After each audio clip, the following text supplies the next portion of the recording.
Olá, no ar mais uma Ideia Livre aqui na TV Itararé. Conosco hoje no centro do debate estamos recebendo Pedro César, professor, consultor da Seis Sigma, grupo consolidado e respeitado pela atuação em pesquisas, especialmente nas pesquisas eleitorais.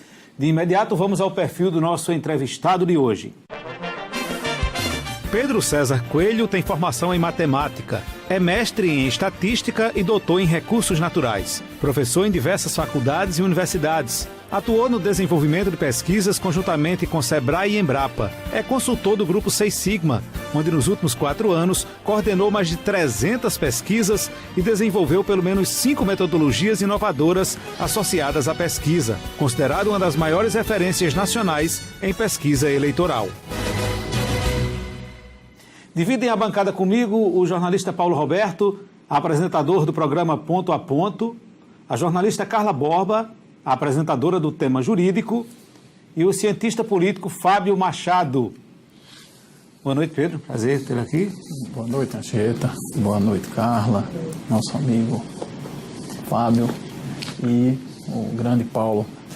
Pedro, qual o segredo? Porque hoje a gente sabe que o Grupo Seis Sigma é consolidado porque a gente sabe que não faz tanto tempo, é novo inclusive, né? Mas pelo o alto índice de acertos, né? Pedir para você dar o segredo aqui também seria demais, porque não vai dar, né? A gente sabe disso, não vai entregar os pontos aqui. Mas, assim, como é que começou essa história? Como é que descobriu esses caminhos? Esses caminhos. Na verdade, Anchieta, eu estava num trabalho, enquanto professor, junto à empresa Júnior de Estatística, né, para o Sebrae, Feira do Empreendedor, né? E lá nós fizemos uma pesquisa. Dessa pesquisa, o que é que aconteceu, né? Voltou os questionários, quando eu fui analisar, tinha um desvio enorme, né? Uma pessoa era, se eu sabia que tinha metade homem e metade mulher, por exemplo, né? Então tinha que vir metade e metade. Mas foi um rapaz que me entrevistou, né? Esse rapaz, um pouco namorador demais, né? Paquerador, veio 38 mulheres e 2 homens. Então eu disse, pronto, invalidou todo o trabalho, porque eu sabia pelo número de inscrição que era meio a meio. Então eu fui para casa, comecei a pensar numa das formas que a gente podia neutralizar essas coisas. Foi daí a primeira ideia, né, que me fez visualizar prática e teoria. Eu digo, poxa, não adiantou nada, toda aquela teoria matemática, toda aquela teoria estatística por trás, vem um camarada e age assim e joga tudo a perder. Então foi a partir daí que a gente foi desenvolvendo alguns controladores, e quando chegou a vez da Seis Sigma, já como empresa constituída mesmo para o mercado, que a gente foi desenhar, eu levei até então as minhas ideias. A gente tem que controlar dessa forma. Foi daí que surgiu a reengenharia de amostragem aplicada, que até então todas as pessoas dizem, não, é um mero nome, né? Mas depois desses 7 anos, algumas pessoas dizem, não, foi sorte a primeira vez, foi sorte a segunda, a terceira, a quarta, né? Não, é só acerta em Campina, no estado não vai conseguir. E a última no estado, 2014, foi uma menor margem de erro, né? Erro final, que se tem notícia, né? 0,09% para o resultado final. E aí, de vez, consolidou o trabalho como um trabalho diferenciado. Se for sorte, dava para ter acertado na loteria já algumas vezes, né? Já até me pediram os números. Paulo Roberto. Boa noite, Anchieta. Boa noite, professor Pedro. Boa noite, Paulo. Fábio Machado, prazer revê-lo. Amiga Carla Borba. Professor, como é que a gente pode explicar ao telespectador o fato de um apanhado feito nesse imenso Brasil, de quase 5.600 municípios, se levanta em 146, como a recente pesquisa do IBOP, e isso reflete a tendência nacional? Realmente, para o grande público, isso é muito difícil. Muitas pessoas já me questionaram várias vezes, né? Imagina só, Paulo, para uma margem de erro, vamos dizer, de 10 pontos percentuais, eu tenho que entrevistar apenas 100 pessoas, né? Se eu entrevisto 100 pessoas, isso vale. O mais incrível da teoria é que ela vale para Campina Grande. Para ter esse erro em Campina Grande, eu tenho que entrevistar 100. Para o estado também. Sim. A nível de Brasil também, né? Por quê? Porque ali vem de uma teoria né, matemática por trás. Você sabe que a matemática ela é muito consolidada, né, através de probabilidade, de sorteios aleatórios, envolve modelagem, né, e vai envolver curvas de tendência, de distribuição de probabilidade. É um estudo científico. E isso funciona mesmo? Isso funciona, né? Para você ter uma ideia, lá na universidade, para o aluno entender todo esse processo, né, ele leva aproximadamente 2 anos. Ele passa o primeiro ano, vê estatística básica, né, aquela parte descritiva, vê um pouco de inferencial, mas só a partir do segundo ano é que ele começa a entender, né, a questão de convergência de estimadores. E é isso que faz, né, dentro da matemática, uma coisa que é teorema central do limite, é chamado, né? Ele garante que se você pega várias amostras de forma aleatória e for tirando a média, essa média das amostras ela vai convergir para a média populacional. A média do, né, todo, do universo. Então é justamente através dessa teoria matemática muito forte, né, muito concisa, que se garante que você pode entrevistar. O senhor já deve ter ouvido que as pessoas dizem, eu não fui entrevistado, nunca vi um pesquisador na minha porta. Elas gostariam de participar e depois dizem como é que isso funciona, não é verdade? Exatamente. Isso também tem uma causa histórica, né? Se você for ver, alguém de Campina conhece algum parente que já foi entrevistado pela Seis Sigma, né? Isso antes porque tinha os grandes institutos e a gente não sabe como os grandes institutos trabalhavam. Mas hoje em dia você já conhece alguém que foi entrevistado. Várias pessoas chegam, fui entrevistado ali, porque a gente ligaram tem pesquisa, ligaram para mim, mim, né? Tem as pesquisas eleitorais, tem as pesquisas de mercado, de satisfação, pesquisa de audiência. Então, não tem como você não ter uma pessoa próxima hoje que não foi entrevistado. Isso já quebrou mais, né? Por quê? Porque outros institutos locais, estaduais, começaram a vir fazer trabalhos efetivos, né? Então, a gente já se depara com essa linha de... Boa noite, Anchieta. Boa noite, professor Pedro. Boa noite, Paulo, professor Fábio, pessoal de casa. Professor, eu gostaria de falar um pouco sobre a relação entre pesquisa e a influência na hierarquia do fechamento da plataforma de governo. O famoso dizer o que o povo quer ouvir, né? E até que ponto esse uso, vamos dizer assim, inadequado ou não sustentável dentro da plataforma de governo faz com que daqui a pouco aquele público que votou, que elegeu, se decepcione com o governo que ajudou a colocar no poder. Na verdade, muito boa a sua pergunta para a gente esclarecer um pouco disso, né, para a população tentar ser o mais didático possível, né? Na verdade, se eu chegar, Carla, lá para você e for entrevistar, eu vou lhe perguntar o que é que você quer, né, que aconteça, o que é que você quer que o prefeito faça. Você diz, eu gostaria que o prefeito investisse em educação, né? Então, isso vai ser tabulado, isso vai ser levado geralmente para o pessoal do marketing, né? E o pessoal do marketing, naturalmente, vai alinhar o discurso do candidato, né, com aquilo que ele ouviu da população. Então, olha, você tem que falar de educação. Aí vem o grande problema disso, né? Como você vai, depois de ganhar, fazer o trabalho com relação à educação. Aí ele vê que tem todos aqueles critérios, né? E aí eles acabam fazendo, na maior parte das coisas, uma certa maquiagem para alguns setores, porque não tem como você atender tudo, né? E realmente vai existir essa quebra de informação. Aí o que acontece também é que alguns candidatos, eles procuram estar mais próximo daquela possibilidade que ele pode executar. Porque aí eles conhecem um pouco, quando ele já tem uma familiaridade, conhece um pouco quando ele vai buscar os recursos, o que ele pode fazer, e aí ele consegue dar uma linha de plano de governo que ele pode executar. E aí, de um tempo para cá, se você for ver, a população ela vai amadurecendo, claro que num processo mais lento, né? Então, de um tempo para cá, a população foi ficando mais exigente.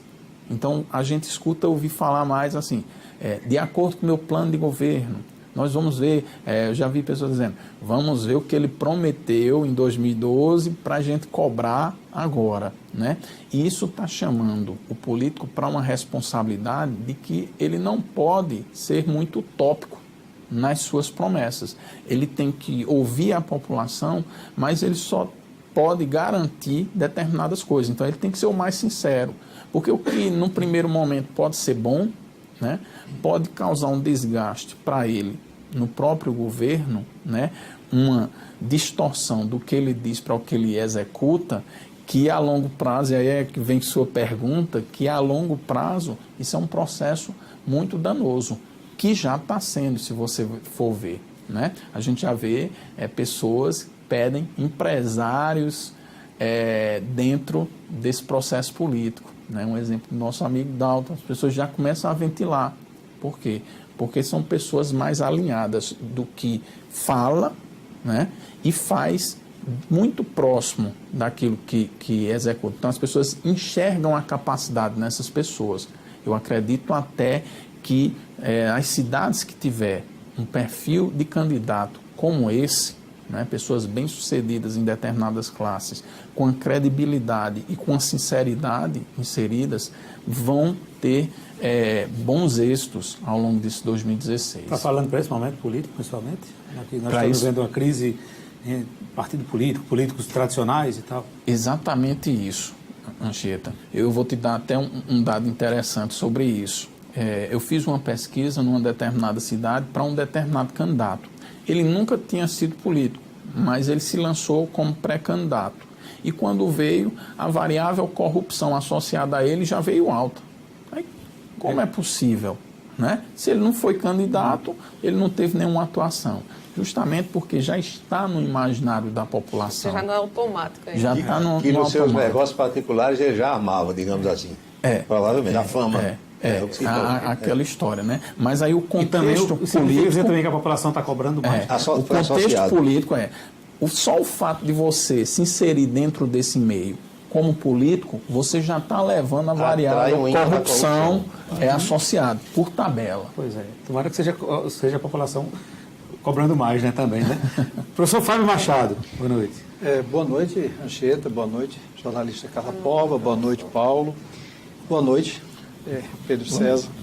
Bom, eu vou iniciar aqui, professor, com duas questões que o público, de uma maneira geral, eles permanecem fazendo, essas questões relativas às pesquisas, principalmente às pesquisas eleitorais, né, basicamente. Que é aquela pergunta do porquê que essas pesquisas falham. Nós tivemos, nas pesquisas aqui sobre as eleições no Brasil, assim, momentos históricos. Aquele momento de Brizola, né, que é sempre é citada. O caso de um instituto reconhecido nacionalmente, né, o IBOP, que normalmente tem o hábito de errar as pesquisas aqui na Paraíba. Você erra as pesquisas. E a outra questão é exatamente e aí você como matemático, estatístico, né, e assessor da Seis Sigma, como é que você poderia explicar ao nosso telespectador sobre a pesquisa, ela orientar, né, o voto do eleitor ou não? Quer dizer, existe uma grande discussão de várias falas, né? A própria mídia, a imprensa discute isso, os políticos discutem muito isso, influencia ou não influencia, foi eleito ou não foi, eu fui derrotado ou não fui derrotado por causa de uma pesquisa que saiu, eu estava bem e agora não estou mais, e etc. E tal. Então, eu acho que do ponto de vista técnico, né, e da experiência que você já acumula e tendo acertado tanto, né, o que é que você diria para os nossos telespectadores em relação a essas duas questões? Né? Influencia ou não influencia? Derruba ou não derruba os candidatos às pesquisas eleitorais? Como é que é isso? Com a sinceridade peculiar minha, em 2010, né, a gente não estava em campo, eu fiz uma análise, um estudo dos dados que o IBOP tinha divulgado, né? E aí, nessa análise que nós fizemos, no domingo da eleição, né, já estava dando lá, Maranhão ia ganhar com certeza, eu disse, tem coisa estranha aqui. Porque para acontecer o que aconteceu, se vocês prestarem atenção, vi uma distância grande e afunilou na última pesquisa. E aí eu disse, para acontecer isso, teria que todo branco e nulo, ou na verdade os indecisos, teria que ter migrado para Ricardo Coutinho, né, uma chance muito pequena disso acontecer, e ainda uma outra, né, que é algo em torno de 200, 170, 200 mil eleitores de Maranhão disseram de um dia para outro, eu votava em Maranhão, vou votar em Ricardo. Convergiu todo mundo para um lado. Convergia todo mundo para um lado. As duas probabilidades são pequenas, individualmente de acontecer. Então, as duas juntas seria praticamente impossível. Ou seja, meio-dia do dia da eleição, eu estava dizendo, tem algo contaminado nas pesquisas, né? E 5 horas todo mundo teve a surpresa, por pouco até Ricardo não leva no primeiro turno, né? E essas desconfianças eu já venho, até antes de ter empresa, né? Eu já venho levantando a bola para essa coisa, né? E inserido agora no meio, eu vou dar um exemplo. A Seis Sigma trouxe, na verdade, aqui para Paraíba hoje, um diferencial em relação aos outros estados, que a Seis Sigma passou a ser um balizador. Eu vou dar um exemplo para vocês. Em 2014 a gente não ia divulgar pesquisa. Estava vindo as pesquisas com 15%, 17% Cássio na frente. A gente divulgou aqui, né, junto com a Itararé, a gente divulgou 7 pontos de diferença. Depois que a Itararé divulgou 7 pontos de diferença, aí veio praticamente logo em seguida o Ibope divulgou 5. Como é que pode? Como é que era 15 lá e caiu para 5? Como é que 15 caiu para 5 dessa forma? E todas as outras começaram a se balizar pelo nosso resultado, né? E o Ibope teve a cara de pau de que a gente divulgou antes, na quinta-feira antes da eleição, nós divulgamos 3 pontos e poucos percentuais, aí o Ibope divulgou no sábado. Aí ele colocou empate. Para dar um resultado empate, é mais fácil você ganhar mais de 100 vezes na loteria. Então, o cara, na cara de pau, ele bota lá, 42 a 42. Números, né? Então, é mais fácil você ganhar na loteria. Sua segunda pergunta era na linha de se influencia ou não. Pronto. Só existe um trabalho, por incrível que pareça, só existe um trabalho que eu tenho notícia, é um trabalho nosso de 2006. Eu, enquanto professor da universidade, peguei os alunos de uma turma que eram de várias cidades da Paraíba, né? Estabelecemos uma amostra e fizemos um trabalho, se a pesquisa influenciava ou não no resultado. O surpreendente é que pareceu pouco percentualmente, mas quando a gente coloca no montante de votos, dava algo em torno de 40 a 60 mil votos. E a diferença do primeiro turno tinha sido 15 mil votos. Cássio Maranhão. Ou seja, a divulgação das pesquisas, numa campanha acirrada, pode sim influenciar o resultado. E você não imagina o que eu sofri internamente lá na universidade depois que eu divulguei isso, né? Aí, depois sabendo dessa influência, Pedro, sabendo dessa influência, e os institutos sabem disso, né, do poder que tem na mão, quando você fala da contaminação, né, não, essa pesquisa está contaminada, você diria que ela estaria contaminada ética e economicamente falando? Sim. Eu diria a você, Carla, se hoje eu, vamos dizer, quisesse ser rico, a partir do nome que a gente já tem hoje, eu partia, vamos dizer, para trazer trabalhos não eticamente corretos, né? Isso financeiramente seria bem significativo, tá entendendo? Sendo bem sincero com você, porque eu acho isso importante enquanto trazer, não só para o jornalismo, mas porque a população está ouvindo, tá entendendo? Eu recebi propostas, numa época que a Seis Sigma estava com dificuldade de fechar a folha de pagamento, em 2014, né? Eu recebi propostas de 6 zeros, tá entendendo? E disse, eu não posso fazer nada, o que vier do campo é o trabalho que sai de dentro da Seis Sigma. Isso a partir do instante que você sabe, professor, que a pesquisa influencia. Isso a partir, exatamente, principalmente quando está bem acirrado, né? E outra coisa que se estabeleceu isso também como cultura, né? Talvez também tenha uma contaminação das próprias empresas associadas, pessoas que estão próximas, né? Por não saber lidar com as estratégias de conquista e tudo mais, um quinhãozão desse assim, de uma hora para outra, é muito mais fácil. E os investimentos são bem significativos. Agora, o senhor falou lá no início da conversa conosco que o rapaz, o pesquisador namorador, ele acabou deturpando e contaminando daquela forma a pesquisa, onde ele só ouviu mais mulher. Como é que se pode entender que uma terceirização de uma coleta de dados possa dar certo? Nós do rádio, principalmente, falamos sobre isso em eleições passadas. Então, o Ibope está lá no Rio, mas o Montenegro, que é o dono, mas ele terceiriza aqui para Paraíba, contrata uma equipe. Como saber que essa equipe é confiável? Eu vou dar um exemplo de 2012. Né? A pesquisa em 2012 do Ibope foi para campo sem o nome da candidata Estela. Olha, em João Pessoa. Em João Pessoa. Você já imaginou o que é isso? Não, uma pesquisa ir para campo sem o nome. Né? Se isso acontecesse com a Seis Sigma, talvez eu estivesse preso junto com toda a minha equipe.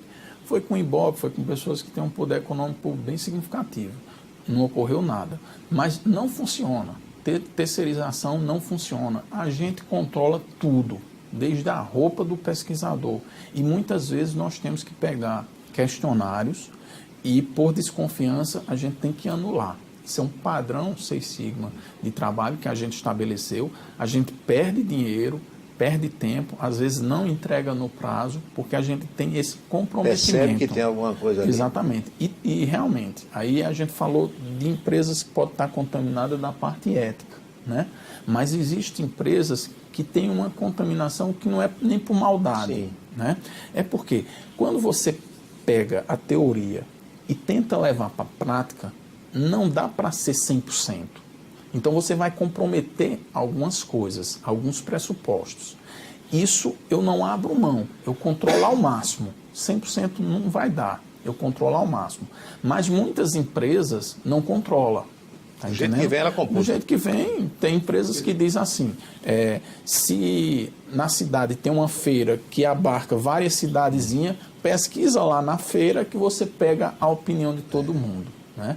Isso é um comprometimento sério, até pela própria teoria probabilística. Pedro, em relação ao trabalho de campo que é feito pela Seis Sigma, qual é o perfil dos profissionais que vão a campo, que trabalham em termos de recrutamento, do que vocês trabalham? Eu acho que isso é importante, né? Que o público saiba exatamente como é feito. É um outro fator que a gente se preocupa muito. Né? A gente não pode ter pesquisadores contratados efetivos. Né? Por quê? Porque nós temos uma empresa que ela tem sazonalidades. Né? Então, por exemplo, ano eleitoral é um ano supostamente melhor que outro ano. A gente não tem como, né? Devido a essa demanda. Né? Mas nós fazemos um banco de pesquisadores, eles passam por treinamentos, desde treinamentos teóricos, né? Passa por avaliação também, acompanhamento e trabalhos práticos.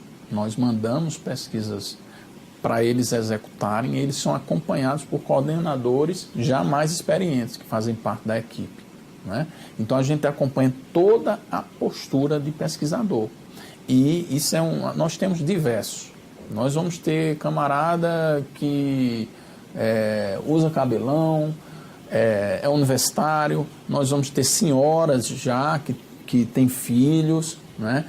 O nosso padrão é diverso, porque cada pesquisa tem suas peculiaridades. Nós temos as diversos níveis de escolaridade. Né? Por exemplo, na pesquisa que nós fizemos para a Infraero, né, nós tínhamos que pesquisar o Brasil todo e nós tínhamos que ter pesquisadores que falassem tanto espanhol como inglês.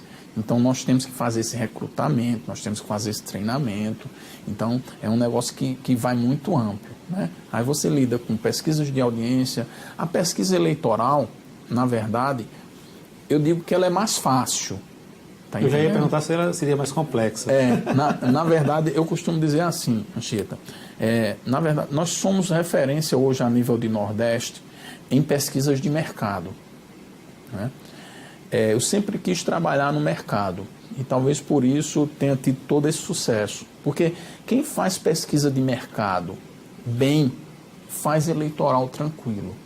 Mas nem sempre quem faz eleitoral vai conseguir fazer de mercado. Né? Eu tenho amigos de empresa que diz, Pedro, pesquisa de mercado é contigo, eu não vou nem me meter, eu vou ficar só aqui no eleitoral. É muito diferente?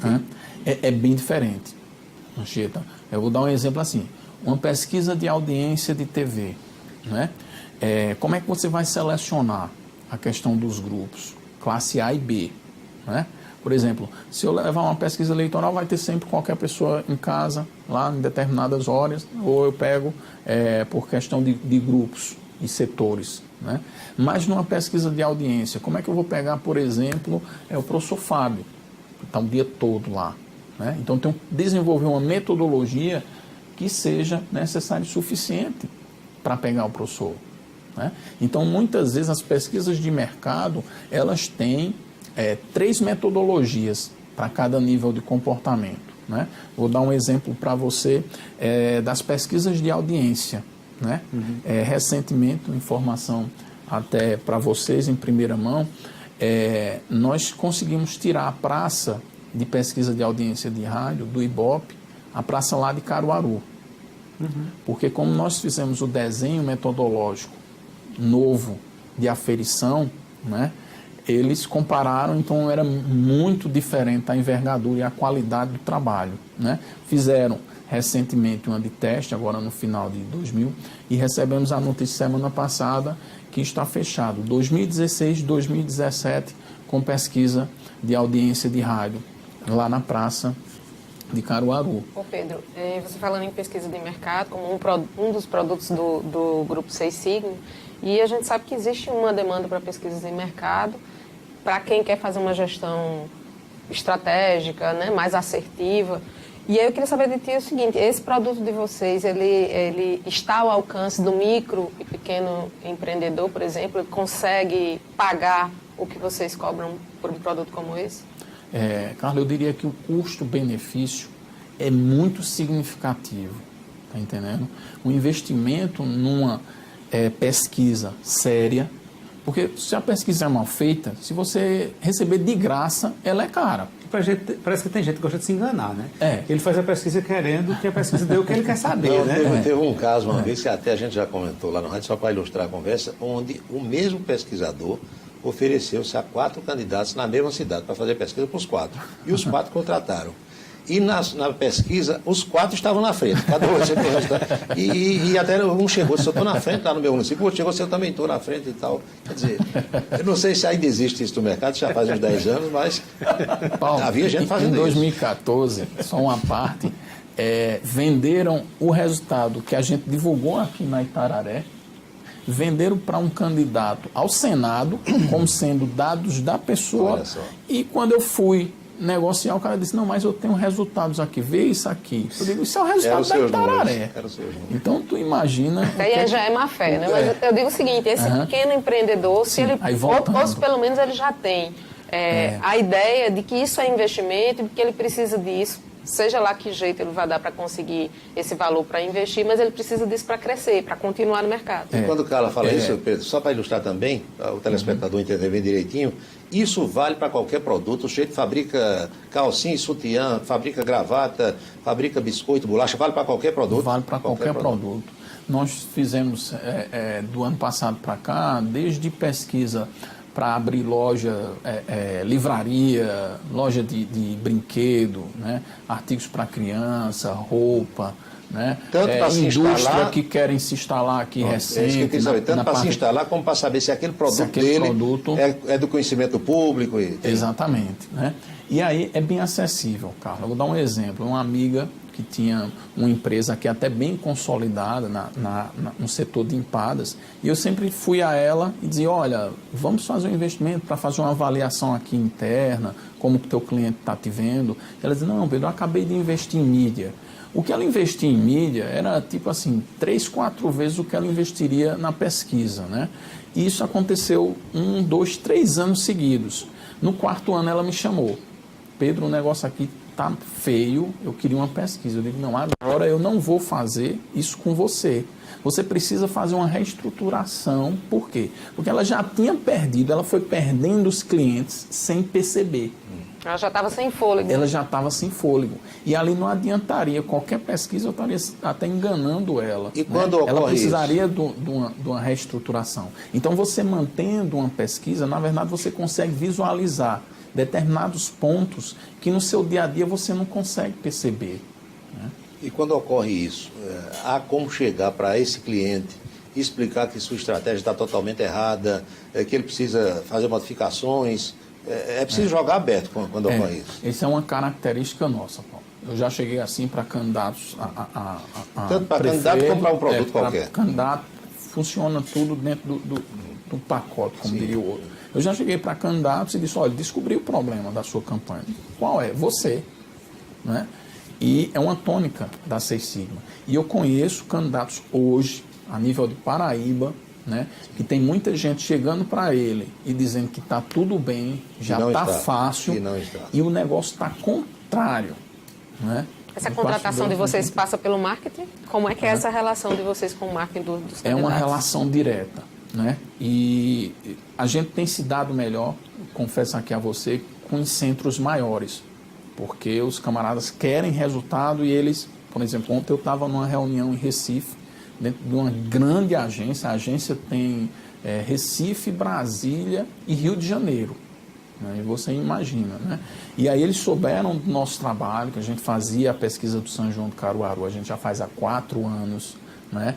Todo o impacto econômico, metodologia exclusiva nossa, toda a satisfação. Eles souberam desse trabalho e eles nos chamaram para conversar, porque eles querem traçar estratégias, né, para um determinado candidato, né, e eles não têm uma confiabilidade, olha só, né, em pesquisas e em empresas a nível de Norte-Nordeste. Né? Fechou isso? Não. Nesse bloco fechou aqui? Fechou. Então tudo bem.